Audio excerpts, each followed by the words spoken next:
Question 1. Which of the following is a critical component in risk assessment for underwriting purposes in cyber insurance? A. The company's social media presence. B. Business size and sector. C. The physical security of office premises. D. The aesthetic design of the company's website.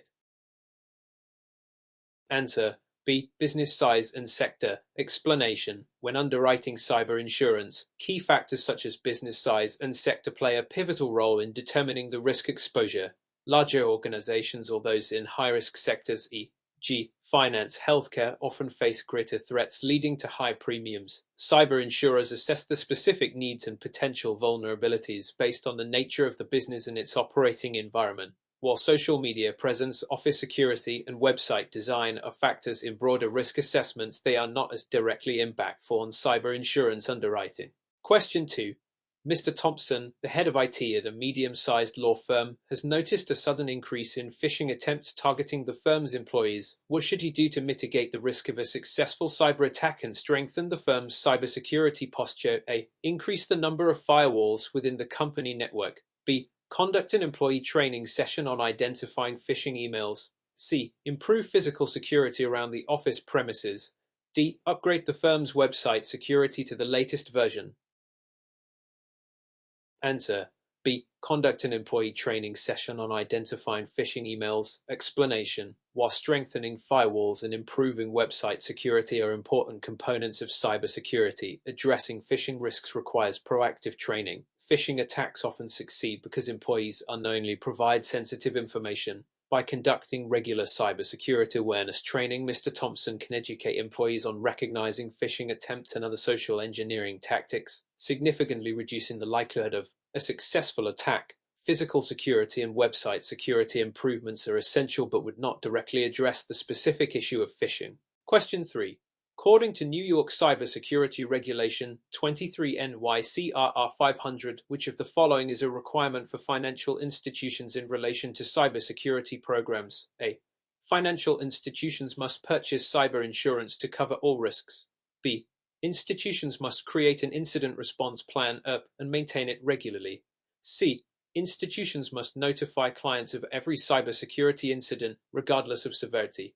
D. Institutions are required to disclose all cyber risk exposures to the public. Answer. B. Institutions must create an incident response plan and maintain it regularly. Explanation. Under 23 NYCRR 500, financial institutions in New York must establish a comprehensive cybersecurity program, which includes the creation of an incident response plan. This plan must be regularly updated and maintained to ensure that the institution can efficiently respond to cybersecurity incidents, minimizing potential damage and compliance risks. While cyber insurance may be a consideration, it is not mandated under this regulation. Additionally, institutions are not required to notify clients of every incident, only those that may have a significant impact on them. Public disclosure of cyber risks is not a general requirement under this regulation either. Question 4. In the context of cyber insurance, what is the primary purpose of a business impact analysis? Be it A. To evaluate the cost of insurance premiums. B. To identify and prioritize critical business functions and the impact of a cyber disruption. C. To determine the number of employees required for IT support. D. To assess the physical security of company buildings. Answer. B. To identify and prioritize critical business functions and the impact of a cyber disruption. Explanation. A business impact analysis is essential for understanding which business functions are most critical to the organization's operations and the financial and operational impacts of a cyber disruption. This analysis helps organizations prioritize risk mitigation strategies and determines the appropriate levels of coverage needed in a cyber insurance policy. The BIA does not assess insurance premiums, employee numbers, or physical security, but focuses specifically on how cyber risks affect business operations. Question 5. Which of the following is a characteristic of a third-party cyber insurance policy? A. It only covers internal employee cyber-related incidents. B. It covers claims related to data breaches involving third-party vendors or partners. C. It protects against the organization's own system failures. D. It provides reimbursement for internal incident management and response costs. Answer. B. It covers claims related to data breaches involving third-party vendors or partners. Explanation: the third-party cyber insurance policy specifically covers claims arising from data breaches or cyber incidents involving external parties such as vendors, contractors, or business partners. This can include claims for financial losses or legal liabilities resulting from the third party's failure to adequately protect sensitive data. In contrast, first-party coverage pertains to losses directly incurred by the organization itself, such as system failures or business interruption. Question 6. According to the NIST cybersecurity framework, which of the following is considered a core function for managing cybersecurity risks? A. Recovery. B. Response. C. Identify. D. Develop. Answer: C. Identify. Explanation: the NIST cybersecurity framework defines 5 core functions: identify, protect, detect, respond, and recover. The identify function is fundamental as it helps organizations understand their cybersecurity risks, assets, and vulnerabilities. It includes actions such as asset management, risk assessments, and governance. The other functions, protect, detect, respond, and recover, focus on actions to safeguard assets, identify breaches, respond to incidents, and recover from cybersecurity disruptions, respectively. Question 7. A healthcare organization is considering purchasing cyber insurance. Which of the following is the most important consideration when evaluating its cyber risk exposure for underwriting purposes? A. The number of employees the organization has. B. The organization's level of patient data encryption and protection. C. The aesthetic design of the healthcare website. D. The average salary of healthcare professionals. Answer: B. The organization's level of patient data encryption and protection. Explanation: for healthcare organizations, the most critical factor in evaluating cyber risk exposure is the protection of patient data, including encryption and other data protection mechanisms. This is especially important due to the highly sensitive nature of healthcare data and the legal and regulatory requirements surrounding its security. HIPAA factors such as employee numbers, website design, and salaries are less relevant when assessing the organization's specific cybersecurity risks related to patient data. Question 8. Which of the following is a common exclusion in most cyber insurance policies? A. Costs for data restoration after a breach. B. Legal defense costs related to third-party claims. C. Losses from failure to implement reasonable security measures. D. Business interruption due to a system failure. Answer: C. Losses from failure to implement reasonable security measures. Explanation: cyber insurance policies typically exclude losses that arise from a failure to implement reasonable security measures. Insurers expect businesses to adopt basic cybersecurity practices such as firewalls, encryption, and employee training. If an organization fails to do so, claims related to these shortcomings may not be covered. In contrast, expenses related to data restoration, legal defense, and business interruption are commonly covered under cyber insurance policies as long as the organization has taken adequate precautions. Question 9. When evaluating cyber insurance pricing, which factor plays the most significant role in determining premium rates? A. The company's total assets. B. The organization's historical claims record and security posture. C. The number of IT employees. D. The market value of the company's products. Answer: B. The organization's historical claims record and security posture. Explanation: the most significant factor in determining cyber insurance premiums is the organization's security posture and historical claims record. Insurers will evaluate past incidents, the company's investment in cybersecurity, and the effectiveness of its risk mitigation strategies. A company with a history of cyber claims or weak cybersecurity practices is likely to face higher premiums. Factors such as total assets, IT staff size, and product market value are secondary in pricing determination but do influence the overall risk profile.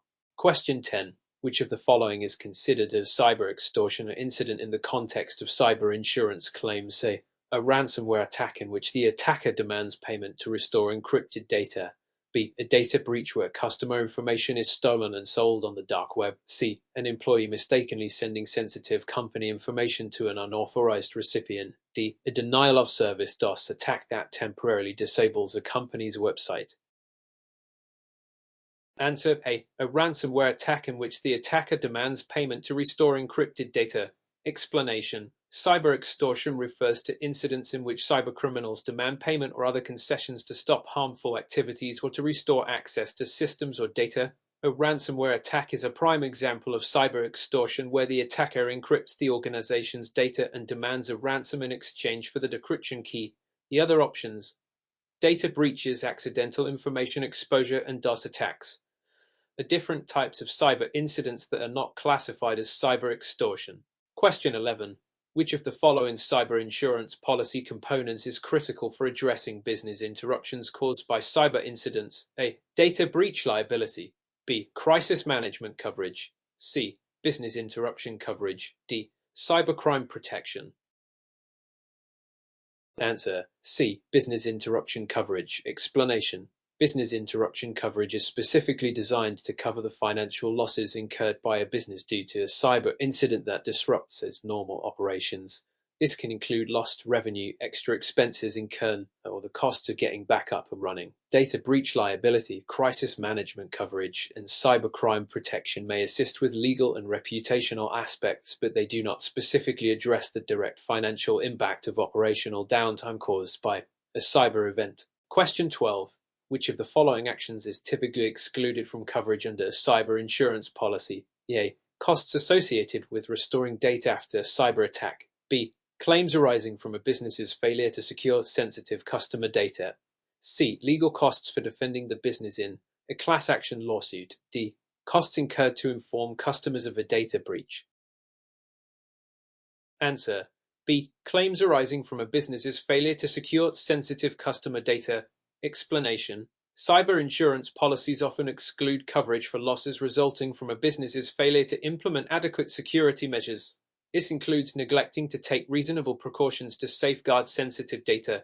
While data restoration, legal defense, and breach notification costs are typically covered, insurers expect companies to meet basic cybersecurity standards, and failure to do so could invalidate the claim. Question 13. In the event of a data breach involving a third-party service provider, which of the following would most likely be covered under a third-party cyber liability policy? A. The cost of restoring lost data. B. The costs associated with hiring a public relations firm to manage reputation damage. C. The legal expenses of defending the provider's actions in a lawsuit. D. The cost of the forensic investigation into the breach. Answer: C. The legal expenses of defending the provider's actions in a lawsuit. Explanation: a third-party cyber liability policy typically covers legal defense costs, including the costs incurred from defending lawsuits brought against the business by customers or other affected parties. This would include legal expenses resulting from the breach caused by a third-party provider. The other expenses, like data restoration or public relations efforts, would typically fall under first-party coverage or be covered by other policies. Question 14. What is the primary purpose of a waiting period ECA cyber insurance policy? A. To allow the insured company to assess the full scope of damage before making a claim. B. To ensure that no coverage is provided for incidents occurring within the first few weeks. C. To limit claims for minor incidents or smaller losses. D. To provide the insurance company time to investigate potential fraud. Answer: A. To allow the insured company to assess the full scope of damage before making a claim. Explanation: a waiting period or deductible period is a specified time after a cyber event during which no claims can be filed. The purpose of this waiting period is to give the insured organization time to fully assess the damage and determine the full scope of losses before making a claim. It ensures that only significant incidents are reported and prevents unnecessary claims. Question 15. Which of the following would be covered under a cyber insurance policy's network security component? A. A loss of revenue due to a system failure caused by a cyber attack. B. Legal fees associated with defending against a regulatory fine after data breach. C. The cost to remove malware from a company's network. D. The financial impact of a company's poor security practices. Answer: C. The cost to remove malware from a company's network. Explanation: the network security component of a cyber insurance policy typically covers the costs associated with protecting and restoring a company's network after a cyber attack. This includes the costs to remove malware, repair system vulnerabilities, and mitigate future risks. The other options: loss of revenue, legal fees for regulatory fines, and costs resulting from poor security practices. are generally covered under different policy components or excluded entirely. Question 16. Which of the following is a factor that cyber insurance underwriters would evaluate when assessing an organization's risk level? A. The company's stock price. B. The company's employee social media activity.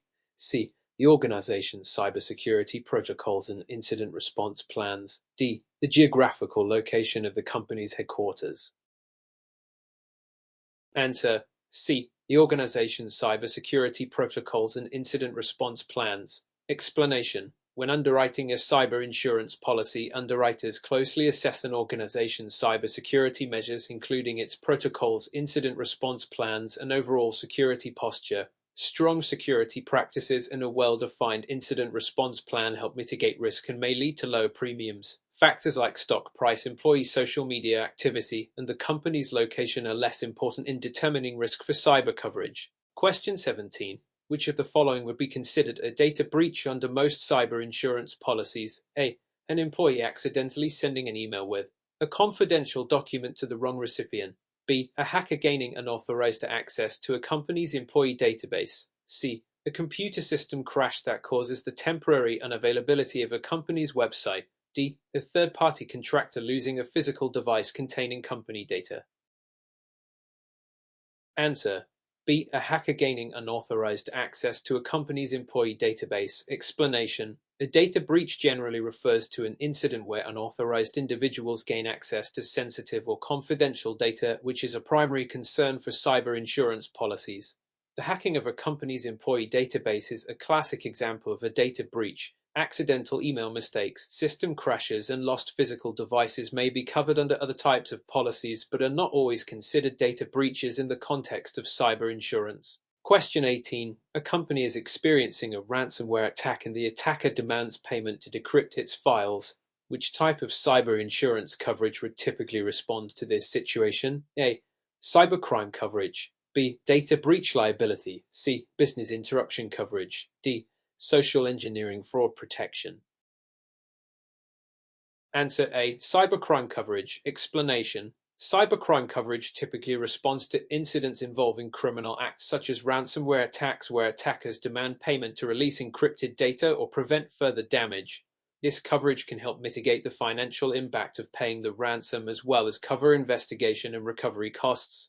Data breach liability, business interruption, and social engineering fraud protection cover different aspects of cyber incidents. Question 19. Which of the following would most likely be covered under cyber insurance policies? A crisis management component. A. The cost of hiring a crisis management firm to handle public relations during a data breach. B. The cost to investigate and restore compromised systems after a cyber attack. C. Legal fees for defending against third-party claims after a data breach. D. Employee salaries for overtime worked during an incident response. Answer A. The cost of hiring a crisis management firm to handle public relations during a data breach. Explanation: crisis management coverage typically includes costs associated with mitigating reputational damage following a cyber event, such as hiring a public relations firm to manage communications. While investigation and restoration costs, legal fees, and overtime wages are important, they are covered under other policy components like first-party coverage, third-party liability, or business interruption coverage. Question 20. Which of the following best describes the concept of subrogation in cyber insurance policies? A. The process of reimbursing policyholders for losses incurred from a third-party attack. B. The right of the insurance company to recover costs from a third party responsible for the loss. C. The act of transferring the risk to another insurer for coverage. D. The process of negotiating settlements with hackers in a ransomware situation. Answer B. The right of the insurance company to recover costs from a third party responsible for the loss. Explanation: subrogation refers to the right of the insurer to recover the costs of a claim from a third party that may have been responsible for the incident. For example, if a hacker causes a data breach and the insurance company pays for the damage, the insurer may attempt to recover some or all of those costs from the hacker or any other responsible party. This helps the insurer minimize its payout and keep premiums lower. Question 21. When determining whether an organization is eligible for cyber insurance coverage, insurers will often look for which of the following: A. A formal cybersecurity risk assessment conducted in the past year. B. The company's annual revenue and profits. C. The organization's use of cloud-based technologies. D. The company's number of years in business. Answer A. A formal cybersecurity risk assessment conducted in the past year. Explanation: insurance companies often require businesses to have conducted a formal cybersecurity risk assessment within the past year as part of the underwriting process. This assessment helps demonstrate that the company is actively identifying, managing, and mitigating cybersecurity risks. Annual revenue, cloud-based technologies, and years in business, while important for other business considerations, are less directly relevant to underwriting cyber insurance. Question 22. Which of the following actions is typically covered under cyber insurance policies? Forensic investigation and coverage. A. The cost to identify and contain a cyber attack. B. The cost of hiring a law firm to defend against lawsuits related to a data breach. C. The expenses associated with restoring encrypted files. D. The fees to notify customers of a data breach. Answer A. The cost to identify and contain a cyber attack. Explanation: forensic investigation coverage typically covers the costs associated with investigating a cyber attack, including identifying how the breach occurred, who was responsible, and how to mitigate further risk. This helps businesses understand the cause of the breach and prevent future incidents. Costs related to legal defense, file restoration, or customer notifications are covered under different policy components. Question 23. What is the retroactive date ECA cyber insurance policy? A. The date when coverage begins for cyber incidents that occur after the policy is purchased. B. The date when the insured business must inform the insurer of a cyber event. C. The date prior to which no claims will be covered even if they are reported after the policy is in place. D. The date when the policyholder can start filing claims for past incidents. Answer: C. The date prior to which no claims will be covered even if they are reported after the policy is in place. Explanation: the retroactive date is a crucial part of a cyber insurance policy. It defines the point in time before which no claims will be covered even if they are discovered or reported after the policy is in effect. It ensures that businesses are not retroactively covered for incidents that occurred before the insurance coverage began. Question 24. Which of the following cyber insurance coverage components would most likely respond to a data breach caused by an employee's negligent behavior? A. Network security liability. B. Business interruption coverage. C. Errors and omissions coverage. D. Data breach liability coverage. Answer: D. Data breach liability coverage. Explanation: data breach liability coverage typically responds to incidents where a breach of sensitive data occurs, whether due to external hackers or internal employee negligence. This component covers the costs associated with data loss, including notifying affected parties and managing the legal and regulatory fallout from the breach. Network security liability and business interruption coverage address other aspects of cybersecurity risks, while errors and omissions coverage is usually for professional services. Question 25. Under cyber insurance, what is business interruption coverage designed to cover? A. The legal costs incurred from defending against a cyber-related lawsuit. B. The costs of repairing physical infrastructure after a cyber attack. C. The financial losses resulting from an inability to conduct business due to a cyber event. D. The costs of notifying customers affected by a data breach. Answer: C. The financial losses resulting from an inability to conduct business due to a cyber event. Explanation: business interruption coverage within a cyber insurance policy is designed to cover lost income and ongoing operating expenses that result from a cyber event, such as a system outage, ransomware attack, or network breach. It compensates businesses for the financial impact caused by disruptions to normal operations. It does not cover legal defense costs, infrastructure repairs, or customer notifications, which are covered under different components. Question 26. Which of the following scenarios is most likely to trigger a cyber insurance claim under a cyber extortion rider? A. A hacker demands payment to prevent the public release of sensitive data. B. A company suffers a financial loss due to a business partner's cyber breach. C. A virus infects the company's servers and corrupts important files. D. A third-party vendor experiences a breach affecting the company's data. Answer: A.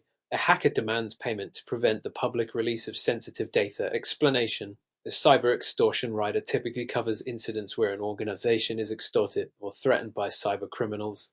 This could include situations where hackers demand a ransom to stop the release of sensitive data or prevent further damage to the organization's systems. Other scenarios like data corruption or vendor breaches may fall under different parts of the cyber insurance policy. Question 27. Which of the following is typically excluded from coverage under cyber insurance policies? Errors and omissions. EO coverage. A. Claims from customers who suffer financial losses due to a failure in a company's product or service. B. Lawsuits related to alleged negligence in providing cybersecurity services. C. Cyber incidents caused by malicious insiders. D. Claims resulting from intellectual property violations. Answer. C. Cyber incidents caused by malicious insiders. Explanation. Errors and omissions coverage generally addresses claims arising from a company's failure to deliver its products or services as promised. This includes negligence in providing professional services such as cybersecurity consulting. However, incidents caused by malicious insiders like intentional data theft or sabotage are often excluded from coverage because these actions are considered intentional misconduct. Question 20. When assessing a cyber insurance policy's data breach notification coverage, which of the following would most likely be covered? A. The cost of compensating affected individuals for identity theft. B. The cost of notifying affected customers about a data breach. C. The costs associated with securing physical records containing sensitive information. D. The costs of legal representation in a class action lawsuit. Answer. B. The cost of notifying affected customers about a data breach. Explanation. Data breach notification coverage is designed to cover the costs associated with notifying individuals whose data was compromised in a breach. This can include mailing notices, providing credit monitoring, or setting up a call center for affected customers. Compensation for identity theft, securing physical records, or defending against lawsuits typically falls under other types of coverage. Question 29. Which of the following is true about network security liability ECA cyber insurance policy? A. It covers the costs of restoring lost data. B. It covers the costs of responding to a security breach affecting a third-party service provider. C. It covers the business's own legal defense costs in case of a lawsuit. D. It protects against claims of negligence related to the security of computer systems. Answer. D. It protects against claims of negligence related to the security of computer systems. Explanation. Network security liability is designed to cover claims arising from the business's failure to secure its computer systems or networks adequately, leading to breaches, data theft, or other cyber incidents. It covers the costs of defending against lawsuits related to these failures, restoring lost data, responding to breaches of third-party vendors, or handling legal defense for other claims are covered under different policy components. Question 30. What is the purpose of a cybersecurity endorsement ECA cyber insurance policy? A. To modify the terms of the policy and provide coverage for specific types of incidents. B. To add additional coverage for cyber incidents that occur outside the business's network. C. To provide an extra layer of protection for critical infrastructure. D. To exclude certain types of cyber incidents from coverage. Answer A. To modify the terms of the policy and provide coverage for specific types of incidents. Explanation. A cybersecurity endorsement is an additional clause or modification to a cyber insurance policy that provides coverage for specific risks or expands coverage for particular types of incidents. This allows businesses to tailor their policy to their unique cybersecurity needs, offering additional protection for emerging threats or areas not covered under the standard policy.